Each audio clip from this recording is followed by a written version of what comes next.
Bakit mo sinira yung mga paninda ng tsuhin mo kahit isang beses lang?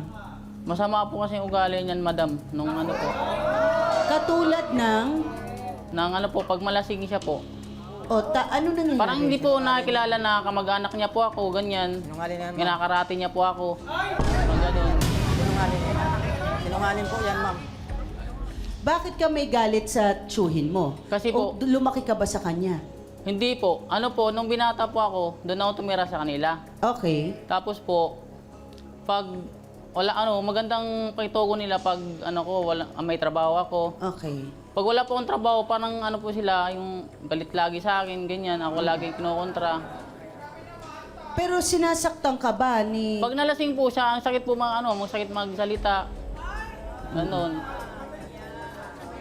Nardo, totoo bang pinalayas ka rin dati ng tsuhin mo?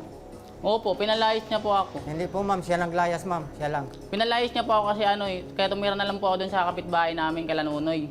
Bakit ka pinalayas nun? Dahil po siguro wala akong trabaho, ganun. Okay, pero... Parang hindi na po ako nakakapag sa kanila. So anong ganyan. ginawa mo dun sa mga paninda? Gumanti ka? Yun lang po, yung ko na... Anong ginawa mo sa mga sisiw? Pinagbubutas po namin yung niya. Okay, so pinutripan nyo. Nabutan ko Ibig, po na, ibig sa kanya namin ibubuntong doon na lang sa paninda. balatan na yung mga paninda ko eh. Paano So doon na lang. Binalatan na yung mga Tanggalan po sisiw. nila ng mga balat. Tinanggalan ng balahibo. Siyempre, hindi ko na mapag-ano po. Patay na? Buhay pa po. Buhay, balahibo lang Kasi kasi. balahibo, hindi mabibili yun. So bakit, Nardo? Bakit? Anong pumasok sa isip nyo? Kumbaga po yung galit ko lang, parang nabubuntong ko lang po doon sa Siyempre, yung tito ko, mahal ko naman din yan kasi... Ano pa yung mga ginalaw mong mga paninda o sinirang paninda? Yung isda lang po at saka yung sisiw. Okay, anong ginawa mo sa Isdaan po. isda?